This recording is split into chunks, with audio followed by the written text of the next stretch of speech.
Selanjutnya di sini saya akan menjelaskan mengapa fenomena mental disebut sebagai fenomena mental atau nama, dan fenomena materi disebut sebagai fenomena materi atau rupa. Jadi, perlu kita ketahui bahwa fenomena mental dan fenomena materi ini berbeda. Fenomena mental tidak dapat kita lihat, namun bisa kita rasakan. Misalnya seperti cetasik, misalnya seperti cita atau kesadaran dan cetasika. Ketika misalnya kita ditanya bagaimana bentuk dari kesadaran, tentu kita tidak bisa merepresentasikannya seperti apa bentuk kesadaran itu. Namun kita bisa menjelaskan kesadaran itu muncul ketika adanya suatu objek yang masuk melalui pintu indera dan melalui proses kognitif. Kemudian fenomena mental, fenomena materi atau rupa merupakan sesuatu yang bisa dilihat atau elemen, seperti misalnya 4 materi besar seperti materi elemen air, elemen tanah, elemen api, dan elemen udara, yang mana 4 elemen ini saling bergantungan untuk membentuk suatu materi yang lebih besar. Misalnya seperti tubuh manusia. Tubuh manusia ini juga terdiri dari 4 elemen besar ini. Jadi totalnya sebenarnya ada 28 materi, yang mana saling bergantung kepada 4 materi besar ini. Sehingga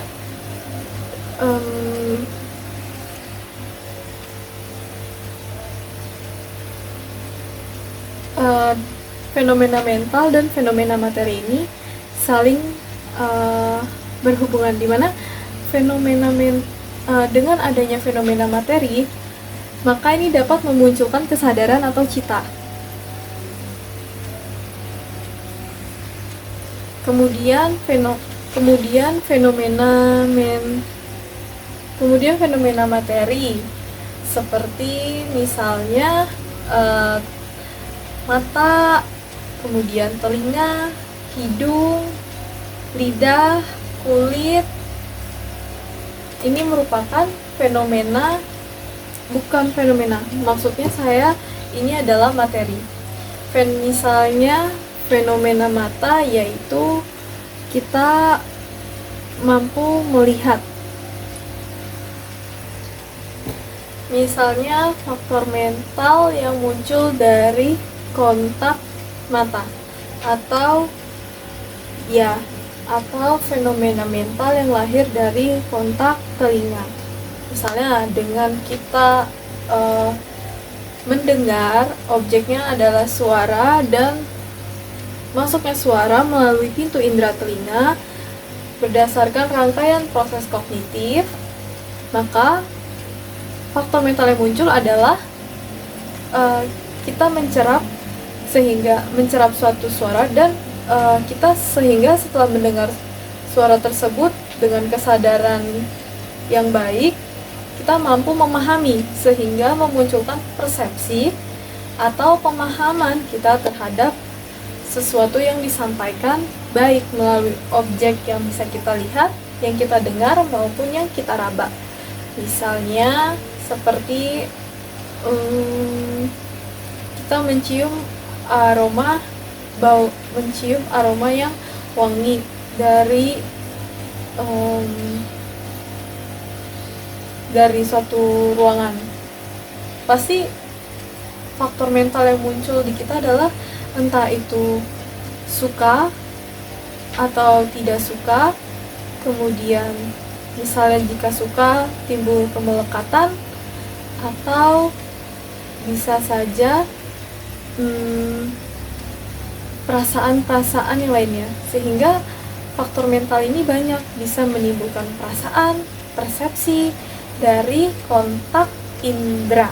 Baik, selanjutnya saya di sini akan menjawab pertanyaan tentang bagaimana fenomena mental ini muncul atau proses kognitif. Selanjutnya di sini saya akan menjawab bagaimana fenomena mental atau proses kognitif di sini muncul. Di sini untuk memunculkan proses kognitif, untuk memunculkan rangkaian kognitif pada mata atau caku dwarawiti, ada 4 hal yang harus terpenuhi. Yang pertama yaitu adanya pintu mata. Yang kedua adalah objek penglihatan. Yang ketiga adalah cahaya.